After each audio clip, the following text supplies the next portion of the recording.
Hello there, and welcome to the tour of the Vanguard class privateer, the 26th vehicle in my Wimpomania series of vehicles.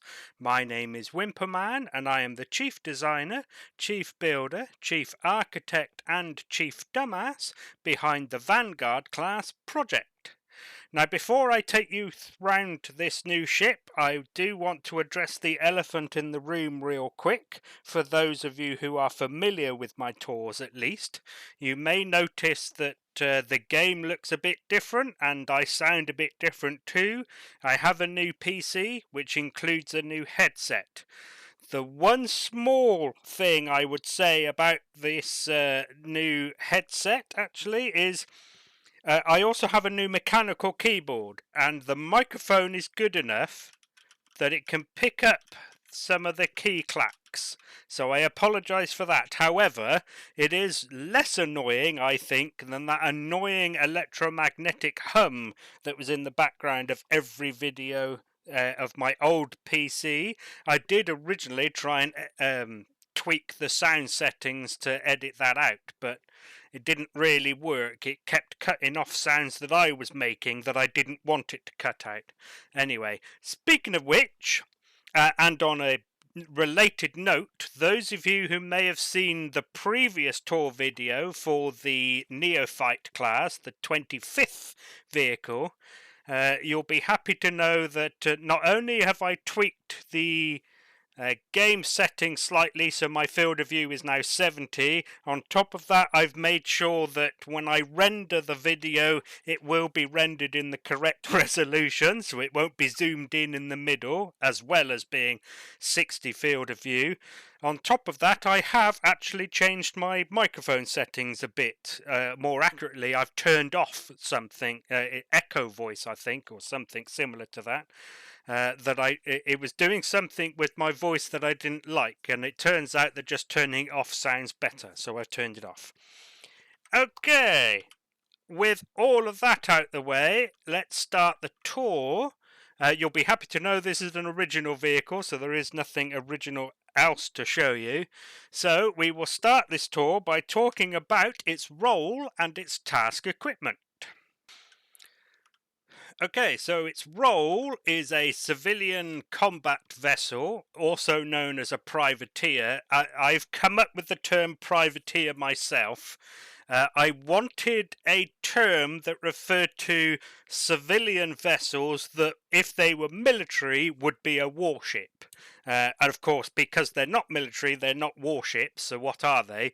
I've decided to call them privateers. They are what would be private warships, even though they're not warships, but you get what I mean. So it's tasked with system patrol and defense, settlement, and obviously base and colony patrol and defense as well, along with convoy patrol. You can't patrol a convoy, can you? Chief dumbass. Convoy defense, there we go, and anti-piracy. So if there are pirates attacking you, you might use this kind of ship to defend yourself. Now, to facilitate that task, or those roles, as it were, so in lore, Lore, the lore in the law of the universe in which I build my ships, which may be slightly different from the universe of Empyrion that everybody else does, you know what I mean. There is law, LAW, governing what weapons and how many of those weapons a civilian ship can be equipped with. And this ship comes with the maximum allowed by law in lore. So it happens to have... Actually, it's going to be better to show you here. So it has the maximum allowed rocket launchers, the maximum allowed pulse lasers, the maximum allowed projectile turrets, the maximum allowed rocket turrets, including flak. For some reason, flak are considered rockets, but whatever. And the maximum allowed sentry guns.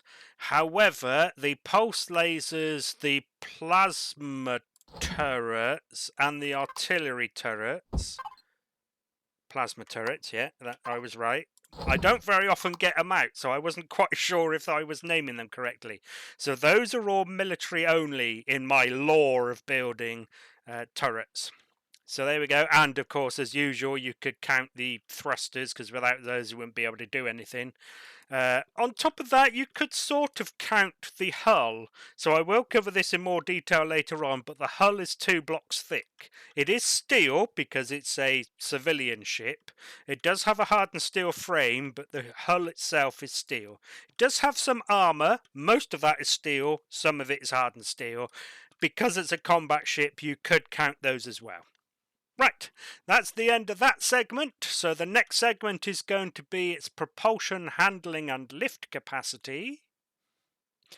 I'm going to say this now because it is slightly relevant. There is another elephant in the room, and that is why we're in space. But I will cover that right at the beginning of the remaining devices later on. But there is an explanation. So it's propulsion then. For forward thrust, it has 6 large thrusters, 1 in the back of each thruster nacelle and then 2 in the stern. For braking and reverse, it has 6 large thrusters, 1 in the front of each nacelle and then 1 on either side down here. For lateral thrust, it actually has 6 large thrusters, 2 at the front there and then 2 in the side of each thruster nacelle. For lift, it has 6 large thrusters, 2 in the bottom of each 2 in the bottom of each lower nacelle. That's right, and then 2 at the front as well.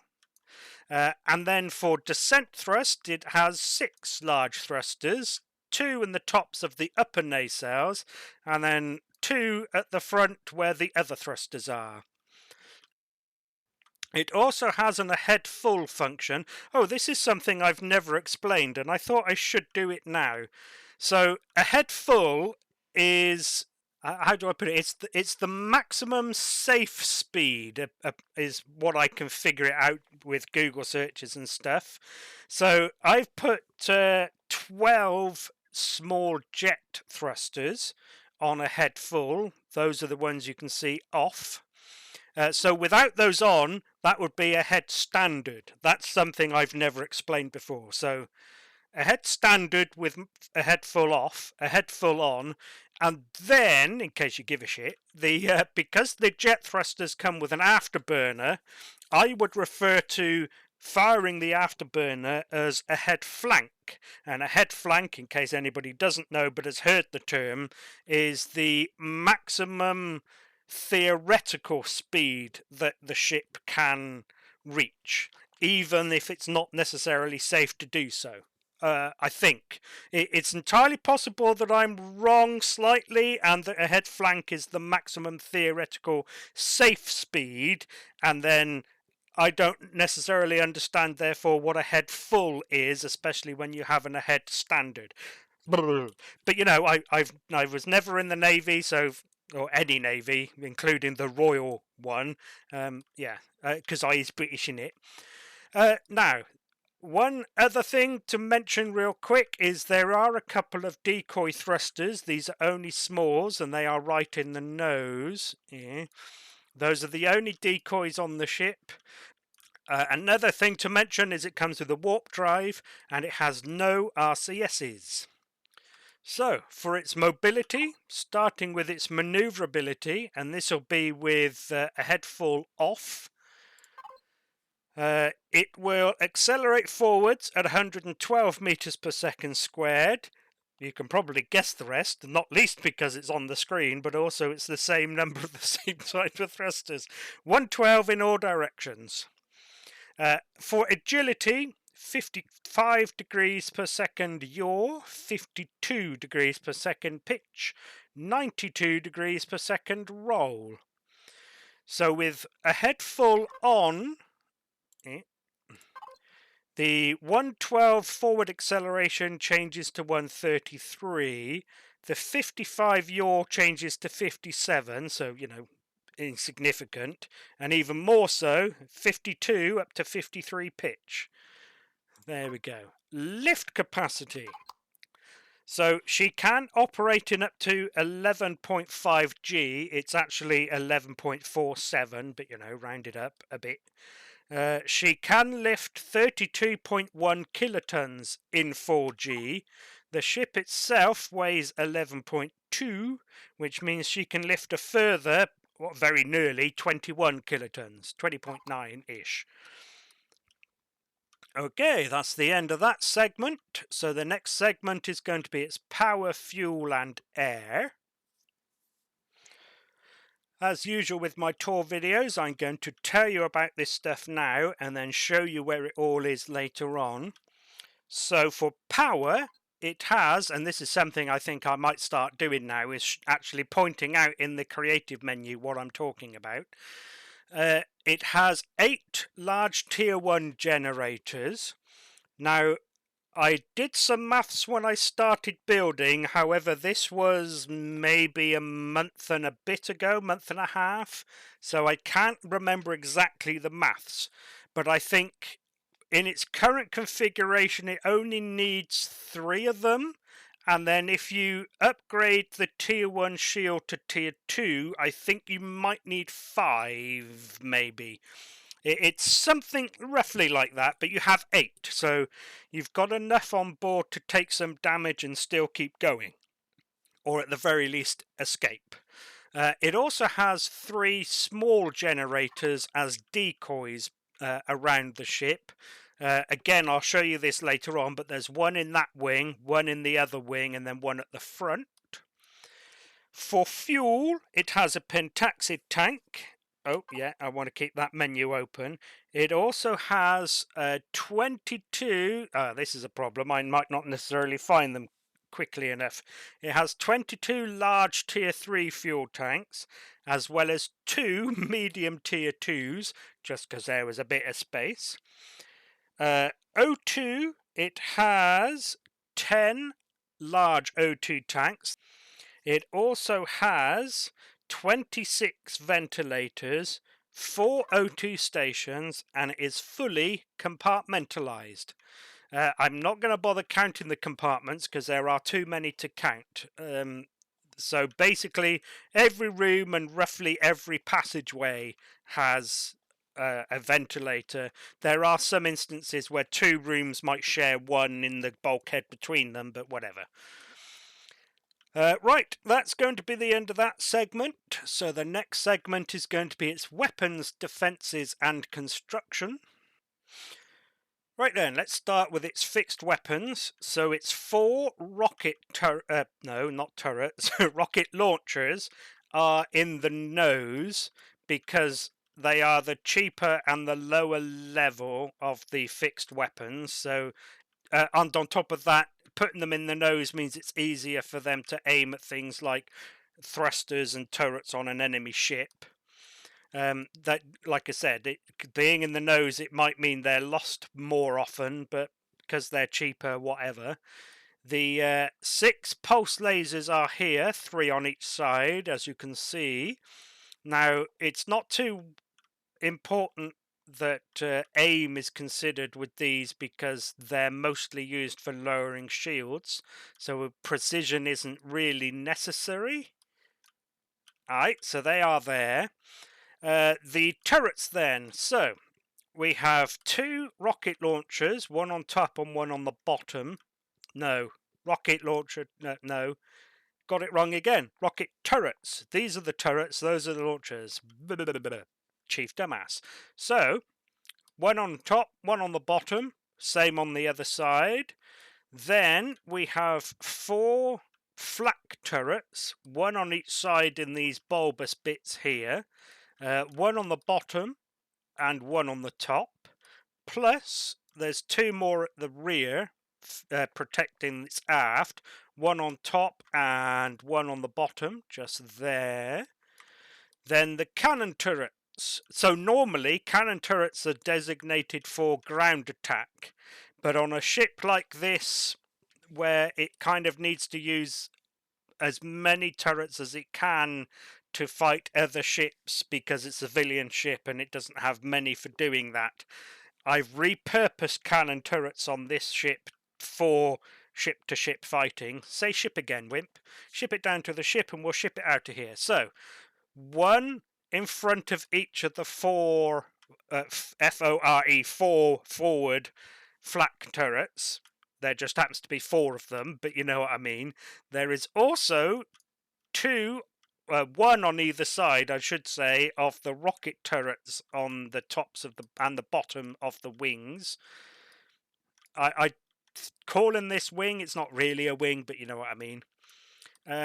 So there's all of its turrets then. That's all of those. Defences, it does come... Oh, no. Sentry turrets, there's one there and one there, matching on the other side. Then there's one on top and one on the bottom of the thruster nacelles, there and there. I've also been forgetting to tell you what these things target as well. So we'll start with the ones I've just covered. Sentry turrets are set to point defense. This is what I consider to be my point defense configuration. It'll target drones as well as ground troops, as well as the weaponry of SVs. So the rocket turrets and the flak turrets I refer to as heavy turrets, and they will target the weaponry of CVs and bases. And then the cannon turrets I've set to general purpose, and these will target the thrusters and the weapons of SVs, CVs and bases. Obviously bases don't have thrusters, but whatever. Okay, forgot to mention all of that. So, shield. It does have a tier 1 shield generator. It does also have an offline protection thingy, which I consider a shield. As for its construction, which includes its armour, as usual, I have an unpainted one over here. I will say that there is a little bit of difference on this one compared to the painted one, because I made some changes after saving this, and I didn't want to go around with the paint tool removing all of the textures again for the third time. The one notable one you might see in the front is it originally had 4 rocket launchers in the nose, until I realised that I could get 4 just by putting them 2 there and 2 there. I don't know why it didn't occur to me until late in the production. Another small thing to notice is on the bottom of these. So these are basically its fuel stores, its main fuel stores. It's got one on each side, and I've just put a shutter on the bottom of one that you can access the fuel from the outside. Most of the rest is pretty... I can't think of any other changes, but you may have noticed them. So, there is a little bit of armour on the outside, as you can see. There is also a hardened steel structural frame going around the ship. In the nacelles, that structural frame is actually on the outside of the hull. The hull is actually 2 blocks thick. I can't remember now if I've mentioned that. Maybe not in all places, because obviously that's quite thin, but whatever. However, the structural frame in other places is on the inside block of the 2 blocks that the hull is made of. So here, where I've taken out this line of blocks to make way for a pulse laser, we can see that the structural frame is on the inner of those 2 blocks. You see there? If you can imagine that elsewhere. As you can see, the hull is steel. The inner hull is steel as well, so both blocks are steel except for where it's obviously structural frame. There is clearly some carbon composite on it. It's mostly where it doesn't really matter. In case you're wondering, this hardened steel up here is protecting these LCD projectors that does this stuff for the commander. Oh, another thing, I noticed in one of my old builds now I'm on my new PC, the heads-up displays are slightly off the screen, which is why I adjusted my field of view. So if things look like or don't look like this on yours, that's probably why. It's not something that ever occurred to me before, but now it has because my FOV has changed, or I needed to change it because my PC has changed. There is also some armor around, and because this is part of this, I'll talk about this now as well. I'll cover it again in the upgrading for those skipping around in the video. So as you can see, the core is near the front, and this is open space. Now, one thing I don't necessarily like about other people's builds is they'll quite often fill this with Xeno steel, for example, which is fine if you have some, but if you don't, you can't use the ship. So, or if they put in, for example, combat steel, and then you get some Xeno steel, it's a pain to rip it all out and put a different block in. So I've left the space so that people can put in whatever block they want in here to protect the core. And as you can see, there's a pretty decent space to fill with blocks to help protect your core at the front. So the fact that it's near the bow doesn't worry me all that much. Unless, of course, you don't put blocks in here, in which case, maybe worry a bit. Oh, right, so there's obviously some hardened steel and some outer hull on the lower deck. This, by the way, is deck 3. I will cover this later on again. Then the bulkheads are carbon composite. Some of it's steel if it's protecting something. I haven't removed those textures, but never mind. That's still steel, as you can see there. It's steel here too. Then we go up onto the next deck. So there's steel. This deck plating is steel because it's protecting engineering, but when we go further forwards, it'll turn into carbon composite. Again, carbon composite bulkheads. This is structural frame, in case you care. It just so happens to align with some of the passageways. And then the top deck, same story really. If it's protecting something, so the bottom of deck 1, this is actually, it was the outer hull, except deck 1 has been plonked on top. So there's extra protection up here. So there we go. Oh, and windows, I always forget.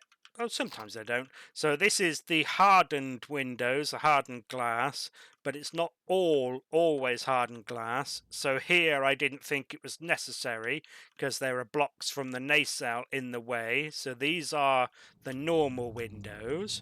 And then there are other places where I've done just the hardened or the armoured one on the outside and then a normal one in the inside. Why is my painting tool out? But there we go. I think we've had a fairly decent look at what it's made of. Aye, carbon composite steel and hardened steel. Okay, that'll be the end of that segment then. So the next segment is going to be its resource gathering, production and storage. Resource gathering then, as a combat ship, it has none. Production does have some. So it has an advanced constructor and 2 small constructors in engineering. It also has 2 food processors in the galley. Although this isn't technically production, I'll cover it as well. It does have a hull repair station in engineering. Storage. It does have 4 320k SU ammo containers. It has 2 in each wing, 1 in the front and 1 at the back. It also has 2 pretend 104k SU water tanks.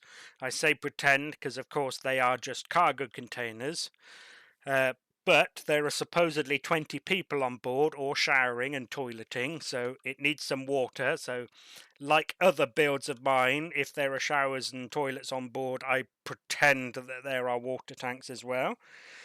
There is also a single 40k SU cargo container in engineering that is the output for some of the constructors. What else do we have? We have 6 armor lockers, 7 fridges, 2 large and 10 small cargo boxes, and 17 miscellaneous storage things, 14 of which are closets in the crew quarters. Okay, that'll be the end of that segment then. So the next segment is going to be its interior layout and any remaining devices. Okay, as usual, starting with the any remaining devices on the outside of the ship, since that's where we already are. I'm going to start with the detector, which is there in that dome on the bottom. That dome lines up with the shield generator, by the way. Now that we are on the bottom of the ship, let's address the second elephant in the room that I pointed out earlier, why we're in space. Normally I would go landing gear, it has some. This one does not. This ship is not capable of landing. There's too much stuff on the bottom, and actually I never intended it to land. It was always intended to be a space combat ship rather than something that could land. You might be able to find some places to put some landing gear if you want to adapt the ship. There maybe. Those are half blocks, by the way. But there, and the bottom of the lower nacelles, perhaps you could squeeze some on, but it doesn't come with them. Headlights, it has some. So each wing is the same, by the way. This is a diagonal one that points that way. And then we obviously have a forward pointing one. Then there are more in the nose. So those point diagonally upwards. Those point straight forwards. And then those are diagonal sideways. And then the top one is forwards again. For lighting up anything that you need to look at. Speaking of lighting, the ship does of course come fully flight regulation lighting compliant, as do pretty much all of my builds. So we'll start with the ones that are already on, that we can see slowly slowly pulsing away here. So these are the running lights that are meant to show any observer that the ship is powered, that it's on. I won't bother telling the story again, but even I find those useful. Then we have the orientation lights, and there are 2 flavors of these. The first is these illuminated orientation panels that you can see dotted around the ship.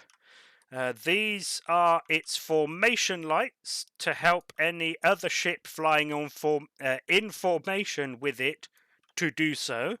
As you can see, they are green on the starboard side. Oop, went too fast. White on the stern side and red on the port side. They are also yellow on the ventral side. There are also the navigation lights that are meant to show any observer which direction the ship is moving or facing. As usual, you could argue the illuminated orientation panels do that too, but whatever. It's realism in it. So, again, oh, and like usual, I will show you these turned on later on. For now, I'm just pointing them out. Red on the port side. There's a white one on the stern just there, and green on the starboard side. Unlike the illuminated orientation panels, though, there aren't any yellow ones on the bottom. But Wimp, there's a yellow one there. Well, that brings us on to the anti-collision lights. There are 2 flavors of anti-collision lights. There's the anti-collision beacons that, assuming you use the correct shortcut, will come on automatically with the thrusters. And they, of course, let any observer know that the thrusters are powered and therefore the ship could move at any moment. They flash red on top. There's one there. There's a matching one on the other side. Likewise on top of the upper nacelles, there and there. And then the yellow ones on the bottom are the ventral anti-collision beacons. So I've told this story a few times. I might as well tell it now. In present day, NASA has a yellow nav light on the bottom of their spacecraft. And I figured by the time we're building spaceships like we build in Empyrion, we're probably going to need anti-collision beacons on the bottom as well as the top. Especially with ships big enough where anyone standing on the surface, or a surface, planet, base, something like that, won't be able to see the anti-collision lights on top. You probably will need some on the bottom. And I figured rather than having flashing red lights on the top and the bottom, as well as a yellow light, I figured that they may have evolved up till this point to be the yellow nav lights. That wasn't quite the correct English, but we'll go with it. The yellow nav lights have evolved into yellow anti-collision beacons. There you go. Right, so the second flavour of anti-collision lights are the flight strobes. These are the bright white flashing lights on the wingtips of planes. I have some on my ships, and these are supposedly to help with visual acquisition from a distance. As I usually say, that doesn't necessarily translate very well into the game, because quite often the ship will render before the lights on the ship. But whatever, it's again realism in it. So bright white flashy lights there, one there and there, and also a pair on the back. Obviously the other side of the ship is a mirror image. There is a landing pad on the back. It's not particularly big, but as you can probably tell from the screenshots, I was able to get 2 of my trainee class miners up here, as well as a pair of snub fighters, the cadet class. You might be able to find similarly sized SVs that you can fit on there. There is only one access to that pad, and it's down the starboard side, and it leads to the airlock. Now, this is the only on-foot way into and out of the ship. Anything else? Oh, yes, there is. Duh. So I was about to go on the inside, but there is more to talk about. So we, of course, have some name and registry displays dotted around the ship. It's always relatively obvious where the projector that is projecting the display is. It's usually going to be the closest one. See, there is that one. Of course, and I always forget to point this out, you can just come to... Where are we? So it's under category 5, name and registries. They are also all in that one category. Device group, I should say. So you can change them all at once rather than flying around the ship. So, you are supposed to change the number symbols to the number of which yours is. So I would have the first because it's the prototype. So it would be the ISV Vanguard would be WM26001, and then if you can be bothered, you would look on the workshop to see how many people are subscribed to it. Add 1, because I have 1 and I'm not subscribed to it. And assuming, of course, you were the last person to subscribe, that should then be your number. Of course, no one's going to know or care if you can't be bothered to do that, so you can either leave them as the number symbols, or you can just put any number there, something that means something to you, your house number, your age, your credit card PIN, whatever. In case you care, WM26 simply stands for the 26th vehicle within the Wimpomania line. That is its main registry. We also have a full registry over here, which includes its class. So this is a Vanguard class privateer.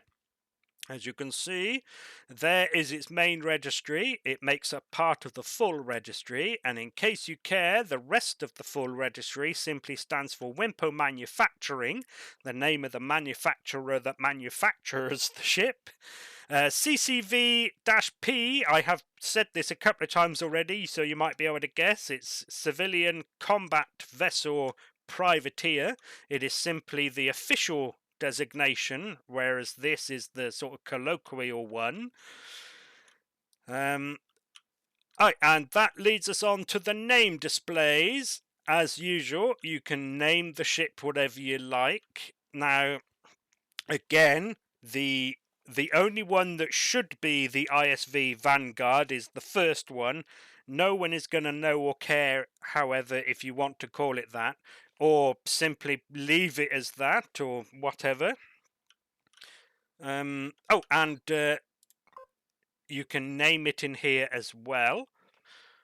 Of course, again, no one's going to... If you want to completely change that to just be WM26 Vanguard, by all means, feel free. I think that's it. Although, don't forget this little one above the door, which is what obviously reminded me of the named displays and registries. So there is a small one above the door, and its projector is actually in there. It was the only place I could find, because everything else around here is...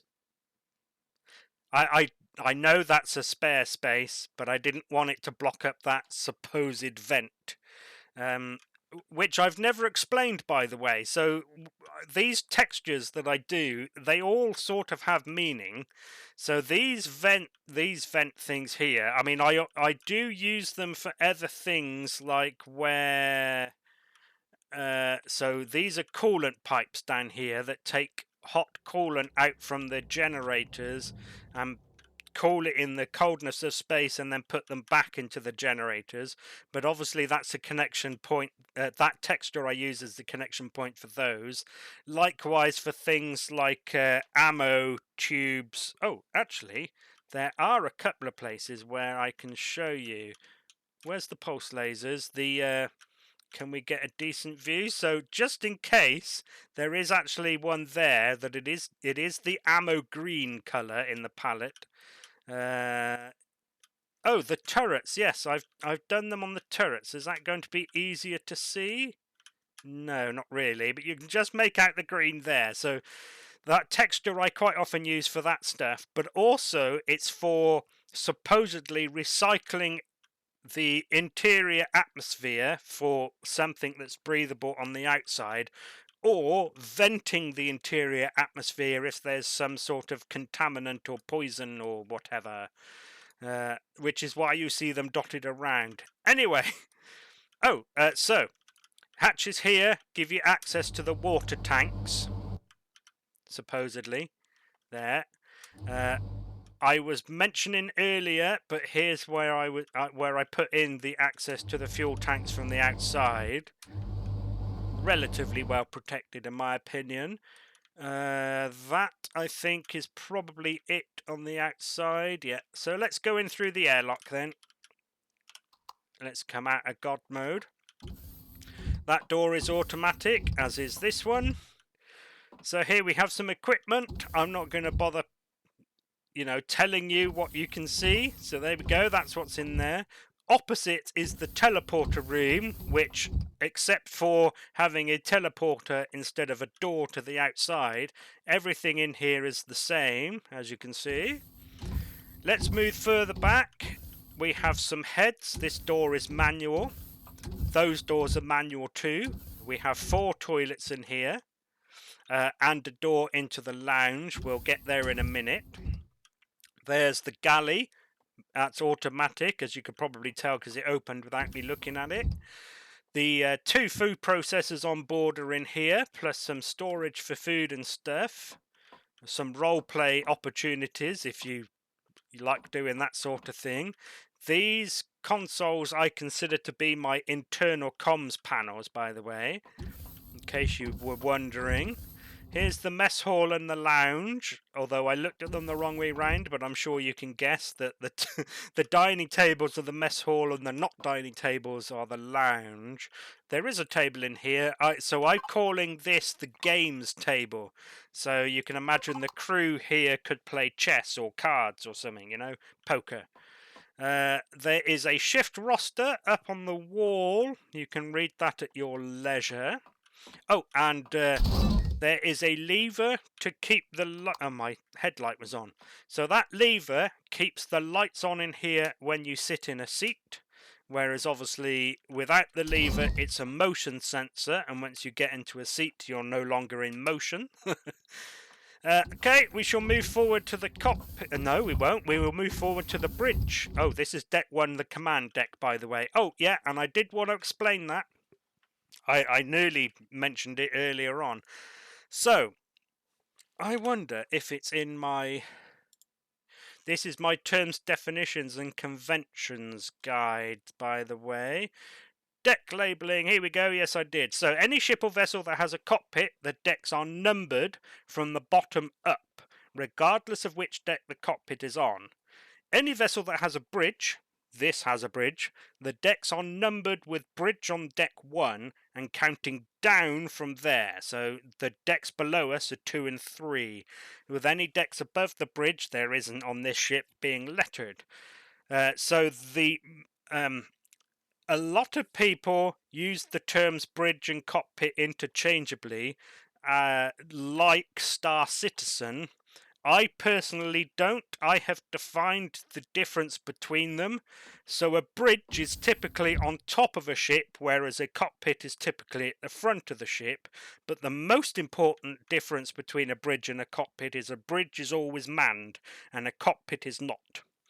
In case you were wondering or cared. So here we go. Here's the bridge. We have the shift commander. Oh, there's another shift roster on the wall in here as well. So the shift commander would sit there. We have a pilot and a co-pilot. Obviously, the captain gets the heads-up displays the same as the pilots. Oh, these are helmsmen on a civilian ship. Oh, and the captain is known as a master in my lore, L-O-R-E. Alright, so blah blah blah. Now down here, this is the navigation and comms position. If you are role-playing with a group of people, so the thing I think about my ships is you might be better off if there's like 4 of you, for example, having 4 ships. You'd certainly be more combat effective.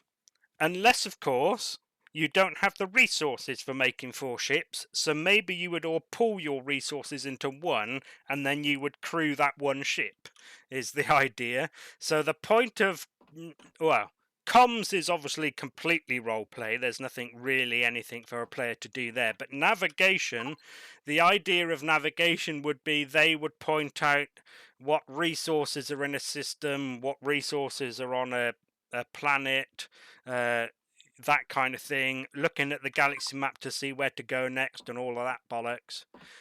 So this is supposedly the tactical station that controls the weapons. Of course it doesn't, it's just a pilot seat, but there you go.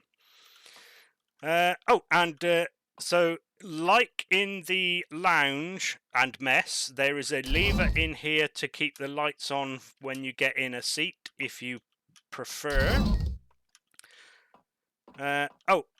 I will cover those later on, by the way. I'm sure you can guess what they are, because this is not the first ship with them on it. So, let's go down to deck 2. This is the habitation deck. We're going to go forwards first. Here we have the H2O store, that's water. Orange door is manual. All orange doors are manual. So these are the water tanks. And here is the armor space that I pointed out earlier on. In case you're skipping around in the video, I've left this space empty so that you can put whatever block you want as your armor in here. Obviously the core is here. I'm not going to bother showing you every single cabin. They're all pretty much of a muchness. Some of them have portholes out. This one is unique that the window sort of curved. Let's go into God mode and show you where this is. So that's actually right at the front of the wing. You get a little sneaky view out. This is obviously a one-person room, probably. Shower and head. These black doors are manual as well, by the way. The letters there stand for what's in the cabin. So this is a single occupant, shower, head, porthole. They're all basically the same-ish, except some of them don't have the windows, the portholes. Some of them have a double bunk rather than a bed. don't laugh. I've given you some washing machines, air quotes, pretend, make believe. These are supposed to be washing machines. There's 20 people on board. They're going to need to wash some clothes. Do you know what I mean? Port and starboard, we have the magazines. These are the ammo controllers. As I said, there are 4 320s. There are 2 on each side, along with a Wi-Fi. Oh, and lever for the light. Just noticed my headlight was still on. Shh. Okay, through the elevator again. Like I said, I'm not going to bother showing you every cabin. So we'll just go to the aft end, which is the shuttle bay. Not too big, not too small. So again, screenshots you would have seen. I'm able to fit in a couple of my initiate class shuttlecraft in here. These things. Aye.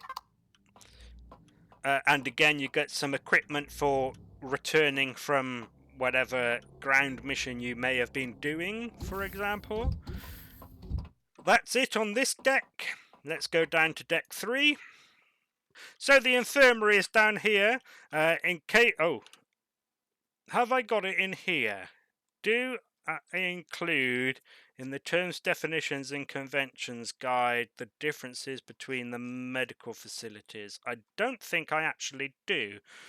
So an infirmary is a smaller but fully equipped medical area on board both either a civilian or a military ship. A larger facility on a military ship would be a sick bay, and a larger facility on a civilian ship would be a medical centre, but a smaller one like this is an infirmary, in case anyone cares. I am going to go through it first and show you the stuff at the front real quick. Again, orange door is manual.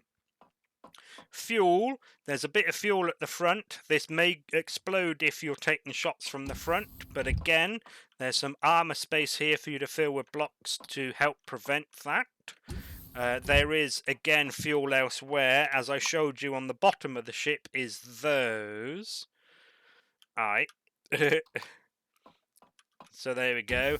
Right, so in the infirmary, any mauve-ish door, I suppose you'd call it mauve, is manual. The green one, the one green one, is automatic. I'm going to start at this end, actually.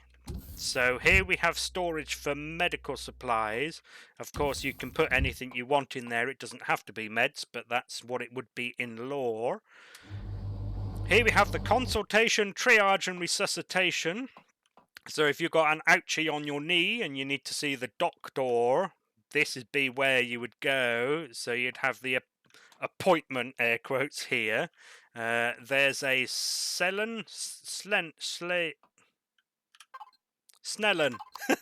There's the Snellen chart, the eye test. Actually, I want to collapse that again. Also, this would be triage, so if someone's coming in on a stretcher, they would be wheeled to here, and the same person would triage them. Resuscitation, because there's the respawn point.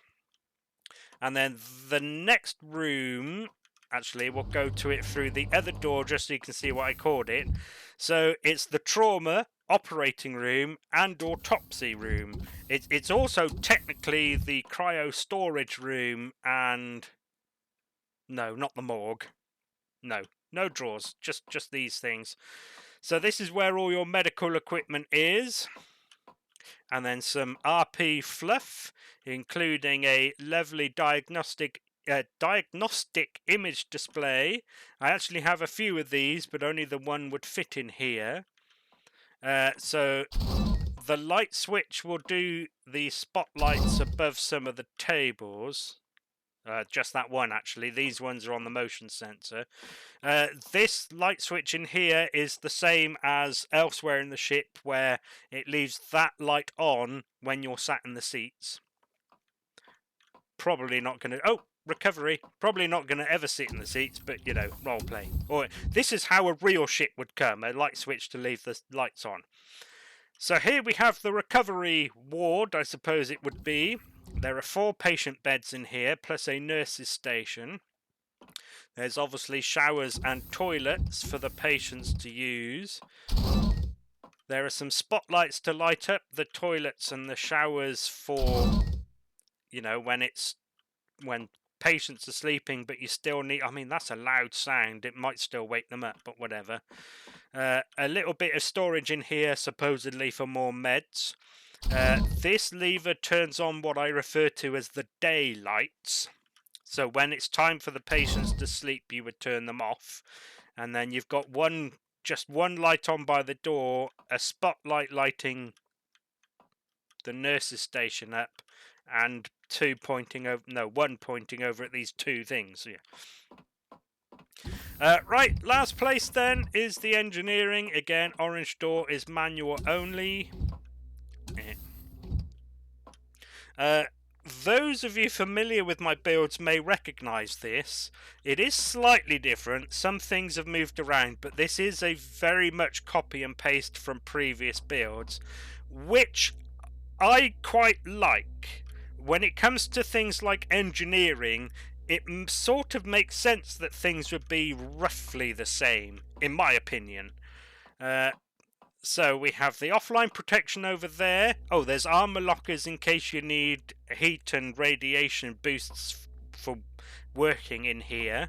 There's the gravity generator. There's some of the O2 tanks matching on the other side. As you can see, tier 4 CPU extenders are in the walls there and there. Here is the tier 1 shield. Pentaxid tank is there. The small constructors and that 40k cargo container I mentioned earlier. There's the advanced one. This is the port reactor. Those of you familiar with my builds will know that I refer to multiple generators put together in the same place as a reactor. I know they don't technically match that definition because they're not reacting to anything, you know, but whatever. It's just a nice term to use. Shh. And the starboard one is over there. Those of you who are good at maths will notice I said there was 8 of these things, and so far we've only seen 4 of them. I will get to the others in a bit. At the back here is just a console and a shutter to the warp drive. Missed. Same on the other side. That is everything in here, so now I will in fact show you that stuff I was talking about. There's one. So there is another large tier 1 generator at the connection point for each thruster nacelle. So where the nacelle connects to the hull, there is another large generator that will draw fire, obviously. I have included some stuff in the thruster nacelles just because it was a little bit light on the stuff it could carry. So the upper nacelles each have 2 large O2 tanks, and then the lower nacelles each have a tier 3 large fuel tank. Without those, it wouldn't have much fuel or O2. I know it's a bit risky, but the ship has shields, and these nacelles are roughly 2 blocks thick. So, I mean, maybe there it's not, but whatever. Right, one last thing I need to show you.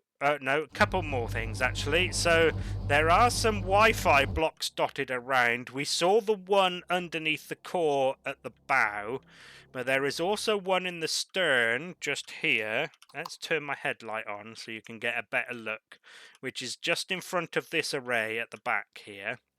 There is also one, oh, we did see them actually, one in each wing. I did point them out where the magazines are, but also 2 of the small decoy generators are in the wings as well for attracting enemy fire. And what you haven't seen so far is the one at the front, which is there, not far away from the decoy thrusters. I think that is everything to talk about in here. Oh, one thing I do want to mention actually, now that I'm looking at these thrusters, I really tried to give you internal access to the thrusters themselves to repair them if they took damage, and quite a few of them are very easy. I mean, these are just here. So a door in this corridor, you've got access to those. A door in this corridor, now you've got access to those. It would have been difficult to get there, but I could have done something with block shapes. The wall-shaped blocks could have given you access to those. The problem was getting into the nacelles. I couldn't do it. I couldn't find a place not only to get into them from engineering and to get to both of them, annoyingly. Oh, and I'm also a little bit disappointed that I couldn't get a drone hatch in here, so that you could stand in engineering, launch your drone from here out into space to repair the thrusters. I tried again. I did play around with maybe losing one of the O2 tanks, but it didn't feel right, and it was difficult again on the outside. This wing is in an annoying place. This isn't too bad. It's just extra protection for the engineering in this big gap here. But never mind. Okay, I think that'll be the end of the interior layout bit, right? So the next section then is going to be its shortcuts and signals. Okay, as usual, please do not auto-group the devices, because some of the device group shortcuts rely on the custom device groups to work. Right, let's start then with the device group shortcuts.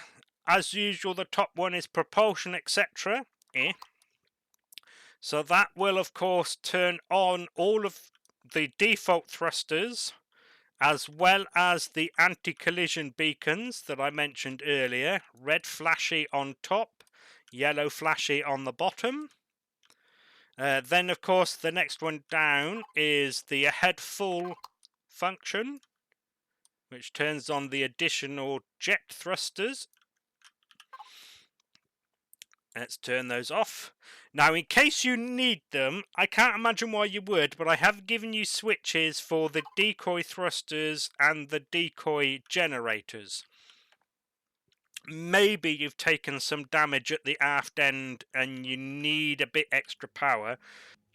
Again, I don't know why you would want them, but I mean, at the very least, it's so you can turn them off when you don't need them if you use these switches over here. The next one down, I don't know why I closed the window, is production and repair. So that is linked to the production and repair device group, which will turn off things like the constructors, the food processors, the repair stations, and the hull repair station. The armor, no, it doesn't do the armor repair stations because they're not turn offable. But, whatever. It'll turn off the stuff that can be and turn them on again.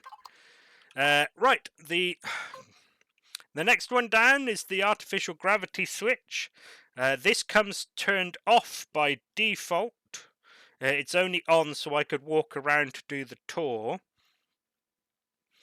The air vents is next. I'm going to cover this real quick, just in case this is the first tour of mine you've seen, but I'm going to do it quickly in case it isn't. I don't want you to sit through a lengthy explanation. So if we have a look at power left and we turn oxygen off, that doesn't change, because although the ventilators are no longer blowing oxygen into the interior, the ventilator blocks themselves are still powered.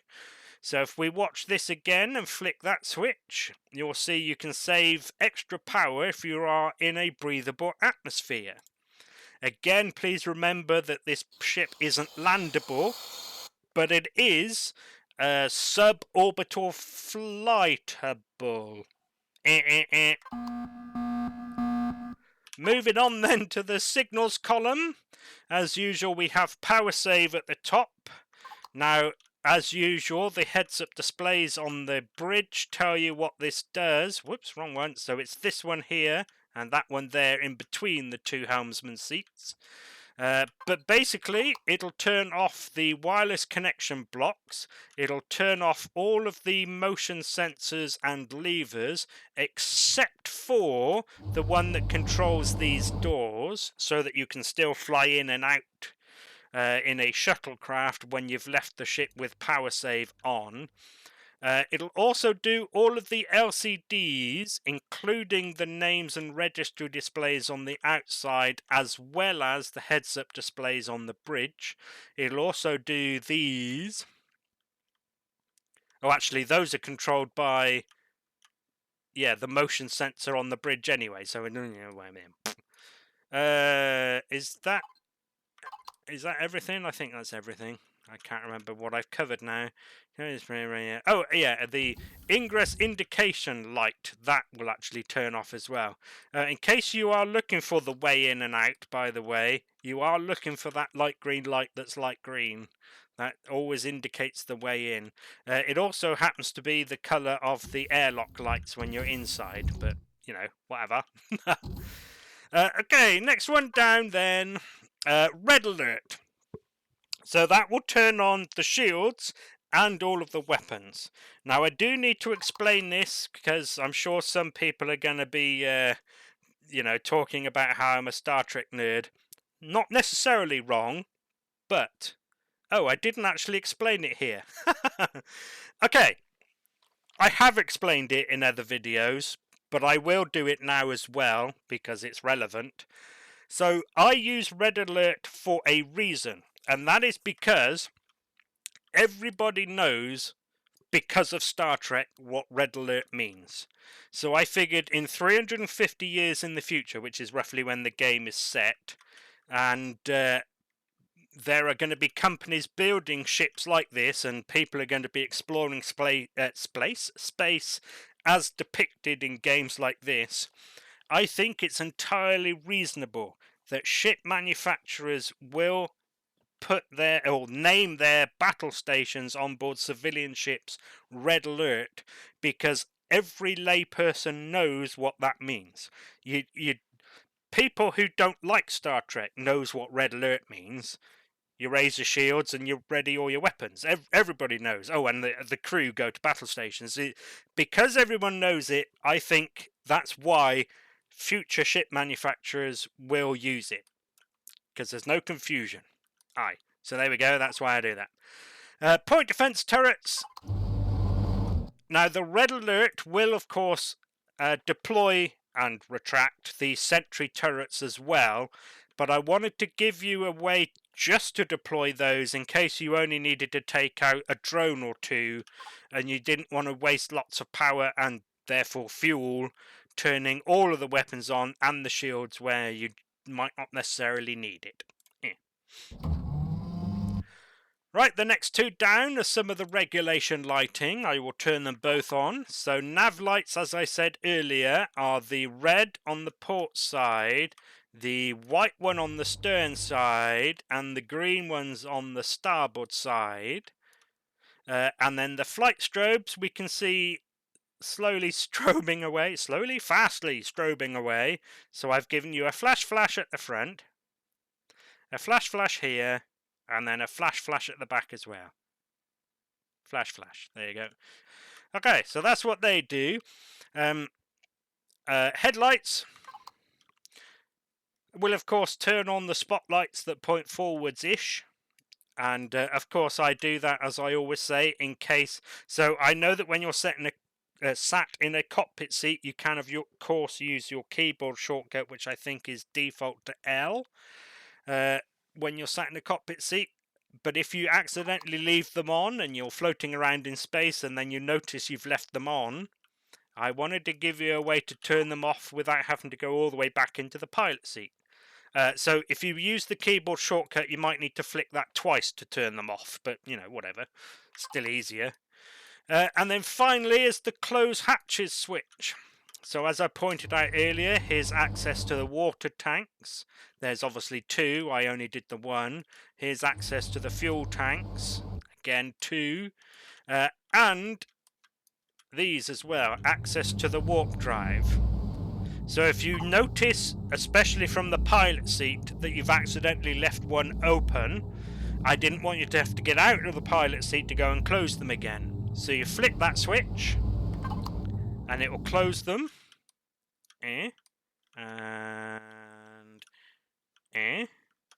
And and it'll only close them, it won't open them again.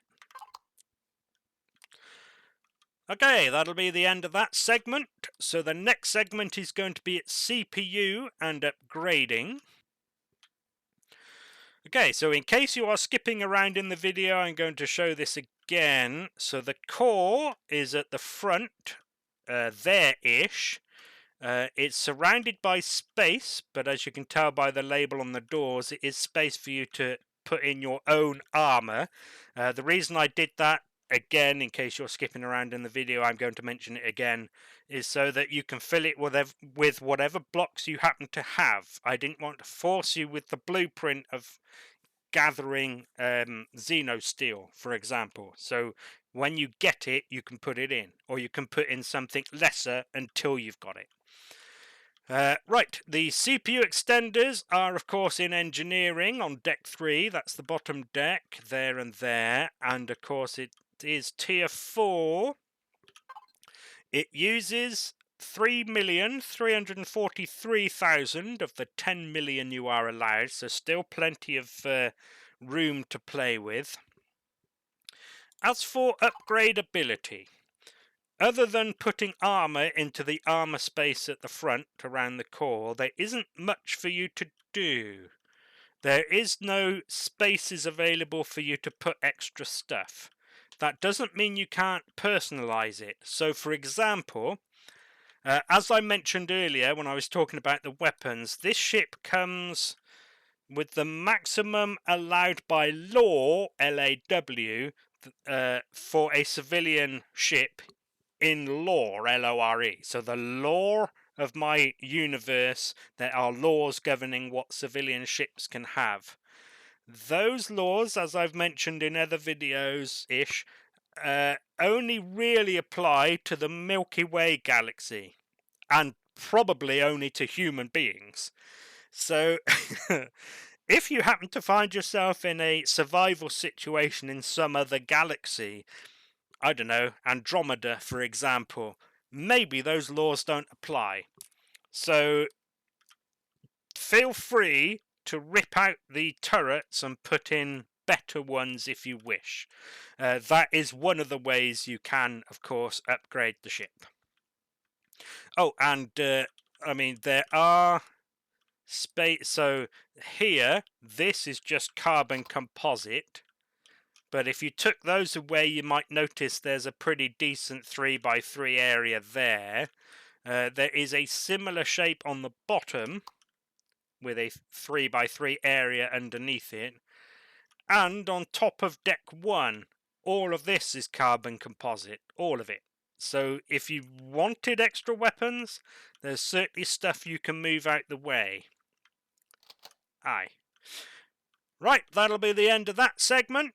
So the next and last segment is going to be any other info. You know, it's funny, oh, wrong way round, whatever. I changed the game to survival at some point in order to test one of my ships even, the weapons on one of my ships. Since then, my bloke gets hungry. Even though I'm in creative, I don't understand it. So, any other info? Let's start with the ship's name. So, I consider myself to be a noob, N-O-O-B, at building.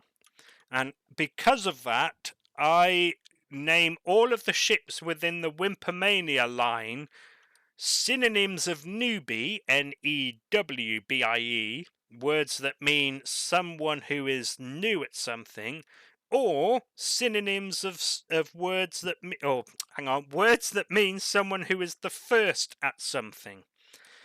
Which is why you end up with words like freshman and beginner and cadet and apprentice, for example. Vanguard, then. So, Vanguard is the spearhead of an attack, or the first people to engage in combat. So if you squint really hard, the word Vanguard sort of fits.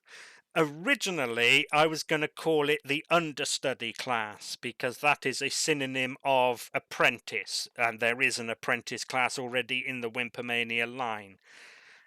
But it felt too far away from the definite or the meaning of someone who is new at something. It didn't. You can be an understudy, but still have been an understudy for a couple of years. You might not be new, so I didn't like that as much. The other option was the word tyro, Tyro.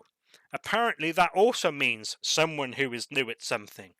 Never heard that word before in my life until I was looking up synonyms of words that mean people who are new at stuff. Again, I didn't really like it. It didn't feel aggressive enough for a combat ship. I mean, nor did understudy, but you know. Tyro, it's the Tyro class. Careful, we've got a Tyro combat ship approaching. It just didn't feel right. So I went with Vanguard. Like I said, if you squint, it does sort of fit with someone who is the first at something. Whatever. Paint jobs. I've included a second choice for the primary colour here. It comes in the Wimpomania blue, but I've given you this generic grey.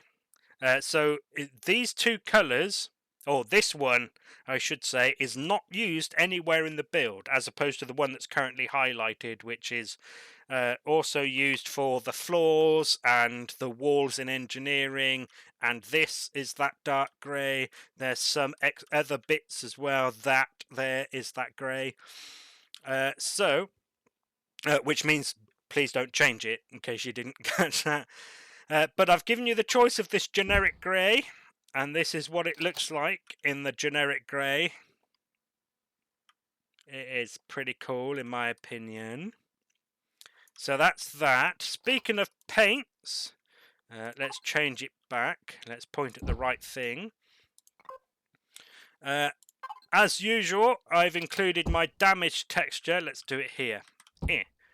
No, let's not do it there. Well, yeah, no, stuff it'll do. No, it won't. It won't. It's not good enough example. There will be a better example. There we go. So, in case you care, that is that colour and that texture. So, those two.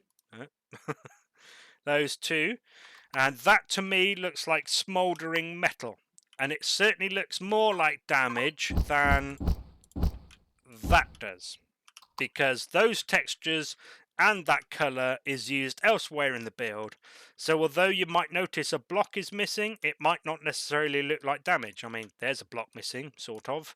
I mean, is that a block missing? So that's why I do the damage texture, so it looks more realistic. Turning off the blinkies, I'm going to cover this real quick. In case you don't like me flashing at you, giggity. So, we will talk about the nav lights and flight strobes real quick, and that's only because they're really easy, you just don't turn them on.